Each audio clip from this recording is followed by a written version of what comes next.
ചെയ്യട്ടെ. അതുകൊണ്ട് ഞാൻ ദീർഘിപ്പിക്കുന്നില്ല. അപ്പൊ ഞാൻ പറഞ്ഞത് അത്തരം കാര്യങ്ങളൊന്നും ഒരു വിശദീകരണം പോലും അർഹിക്കാത്ത വിഷയമാണ്. ഒന്ന്, അത് സംബന്ധമായിട്ടൊരു വിവാദം ഉണ്ടാക്കി. ആ വിവാദം നിർഭാഗ്യമായി എന്ന് ഞാൻ പറഞ്ഞു. തീർച്ചയായും നിർഭാഗ്യമായി. അത് ഉണ്ടാക്കിയവർ ചിന്തിക്കേണ്ട വിഷയമാണ്. രണ്ടാമത് ഞാൻ പറഞ്ഞു, അതിന്റെ പേരിൽ ഈ പവിത്രത, റസൂലുള്ളാഹി സ്വല്ലല്ലാഹു അലൈഹി വസല്ലം മുടിയുടെ പവിത്രതയെ തന്നെ നിഷേധിക്കുന്ന, അതിനോട് പ്രതികരിച്ചിട്ട് ആ പ്രതികരണത്തിന്റെ ഫലമായി ആ നിഷേധിക്കുന്ന ഒരു പ്രവണത ഉണ്ടായി. ഈ രണ്ട് ഭാഗമാണ് എന്റെ മുമ്പിൽ. വേറെ അതിലെവിടെയും സമസ്തല്ല. ആ രണ്ട് ഭാഗത്തും സമസ്തല്ല. വിവാദം ഉണ്ടാക്കിയാലും സമസ്തല്ല, അതിനോട് നിഷേധിച്ചിട്ട് അങ്ങനെ ഞാൻ വാക്കുകൾ പോലും പറയാൻ മടിക്കുന്ന ആളാണ്. നബി സല്ലല്ലാഹു അലൈഹി വസല്ലമയുടെ ശാരീരികമായ പ്രത്യേകതകളില്ല എന്നൊക്കെ പറഞ്ഞൊരു ചർച്ച കേരളത്തിന്റെ രാഷ്ട്രീയ വേദികളിൽ പോലും ഉണ്ടായി. അത് നിർഭാഗ്യമാണെന്നുള്ളത് ആ വിവാദം കൊണ്ടുവന്നവർ പോലും ഉള്ളാൽ സമ്മതിക്കുന്ന ഞാൻ മനസ്സിലാക്കുന്നത്. അങ്ങനത്തെ ഒരു നിർഭാഗ്യകരമായ സാഹചര്യം ഉണ്ടായി. അത് നിർഭാഗ്യം തന്നെയാണ്. ആ നിർഭാഗ്യം, അതല്ലാതെ ആ രണ്ട് ഭാഗത്തും സമസ്ത ഉണ്ടായിട്ടില്ല. അതുകൊണ്ട് വെറുതെ ആവശ്യമില്ലാത്ത ചർച്ചകളുടെയും സംഗതികളും നമ്മൾ അനുഗ്രഹിക്കട്ടെ. നമ്മളൊക്കെ എല്ലാവരും ഒരേ മനസ്സിൽ ചിന്തിക്കുന്നവരാണ്, ഒരേ മനസ്സോടുകൂടി മുന്നോട്ട് പോകുന്നവരാണ്. അല്ലാഹു നമ്മൾ അനുഗ്രഹിക്കട്ടെ. നമ്മൾ പരസ്പരം യാതൊരു കൺഫ്യൂഷൻ ഉണ്ടാക്കേണ്ട ആരെങ്കിലും ഉണ്ടാക്കുന്നുണ്ടെങ്കിൽ അതൊക്കെ ഉണ്ടാക്കുന്നവർക്ക് തന്നെ ബോധ്യപ്പെട്ട് അത് അവസാനിപ്പിക്കും. അത്രയുള്ള പല കാര്യങ്ങളും അങ്ങനെ അത്ര കാര്യങ്ങളും അതിൽ യാതൊരു വിഷയമില്ല. നബി സല്ലല്ലാഹു അലൈഹി വസല്ലമയുടെ ശാരീരികമായിട്ടുള്ള പ്രത്യേകതകളെ പറ്റി ഞാൻ ഒരുപാട് പ്രസംഗിച്ചാണ്. പക്ഷേ കേരളക്കരയിൽ ഒരു കാലത്തും ഉണ്ടാകാത്ത വിധം അടുത്ത കാലത്ത് അതിനെ തള്ളിപ്പറയുന്ന ഒരു സാഹചര്യം ഉണ്ടായി. പ്രസ്താവനകൾ ഇറക്കി. ഇതുമായിട്ട് യാതൊരു ബന്ധമില്ലാത്ത രാഷ്ട്രീയത്തിൽ വരെ.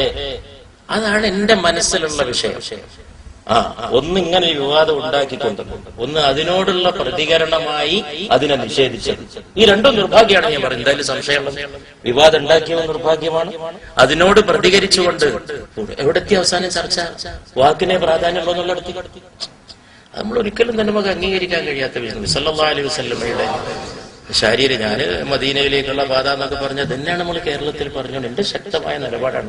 ഇത് ഞാൻ ആദ്യമായിട്ട് പറയല്ല. ഇത് ഇവിടെ വരുമ്പോ അതുണ്ടാണ്. ഇതിന്റെ കാരണം എന്തോ ഒരു യന്ത്രത്തിന്റെ പേര് പറഞ്ഞിട്ട് എന്തോ ഒരു സാധനം. ആദ്യം അത് കൂട്ടുക, അപ്പൊ ശരിയാവും. അത് ഓഫാക്കിട്ട എല്ലാരും. നമ്മൾ ഇത്രയും കാലം അതുണ്ടായിട്ടൊന്നുമല്ല സംഘടന കെട്ടിപ്പടുത്തത്.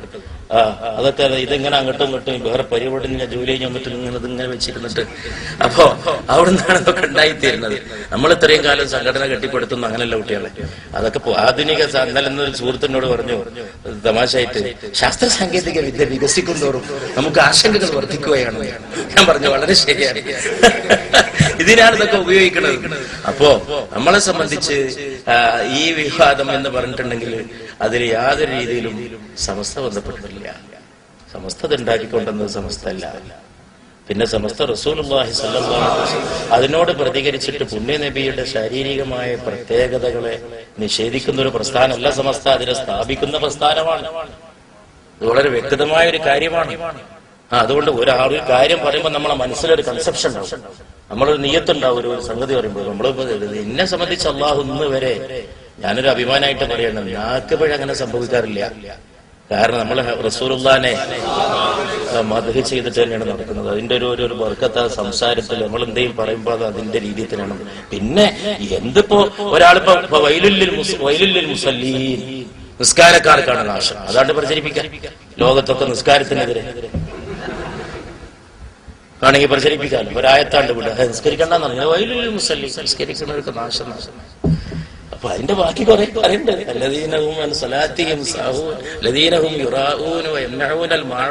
അതൊന്നും ഇല്ലാതെ അടർത്തിയെടുത്തിട്ട് അതൊന്നൊരു സന്ദേശപരമായിട്ടുള്ള കാര്യങ്ങളല്ല, അതൊന്നും ദീനീ പ്രവർത്തനത്തിൽ ചെയ്യാൻ പറ്റിയ വിഷയങ്ങളല്ല. ഒന്നാമത് ആ വിഷയം ചർച്ചയ്ക്ക് അവസാനിച്ചു പോയി. അതൊന്നും അത്ര നിലനിർത്തി അത് കൊണ്ടെന്ന സുഹൃത്തുക്കൾ തന്നെ ചിന്തിക്കണം. അത് ഒരു ആവശ്യമില്ലാതെ ഇങ്ങനെയുള്ള അതായിരുന്നു ഇന്നലെ വിഷയം. പരിശുദ്ധ റസൂലിന്റെ സല്ലല്ലാഹു അലൈഹി വസല്ലം രാഷ്ട്രീയ നേതാക്കൾ പോലും പ്രസ്താവന ഇറക്കാവുന്ന ഒരു സാഹചര്യം, അതാണ് ഞാൻ നിർഭാഗ്യം എന്ന് പറഞ്ഞത്. അത് ചരിത്രത്തിലെ നിർഭാഗ്യമാണ്. അതാണ്. അതുകൊണ്ട് അല്ലാഹു നമ്മളെ കാത്തുരക്ഷിക്കട്ടെ. ഞാൻ എന്റെ വാക്കുകൾ കൂടുതൽ ദീർഘിപ്പിക്കുന്നില്ല. അടുത്ത പരിപാടികൾക്കൊക്കെ പോകാനുണ്ട്. അല്ലാഹു സുബ്ഹാനഹു വ തആല പരിശുദ്ധ റസൂലിനെ മഹബത്ത് കൊണ്ടും ഇത്തിബാഅ് കൊണ്ടും നമ്മളെല്ലാവരെയും അനുഗ്രഹിക്കുമാറാകട്ടെ. നാട്ടിക മൂസ മൗലവിയെ ഓർക്കുന്ന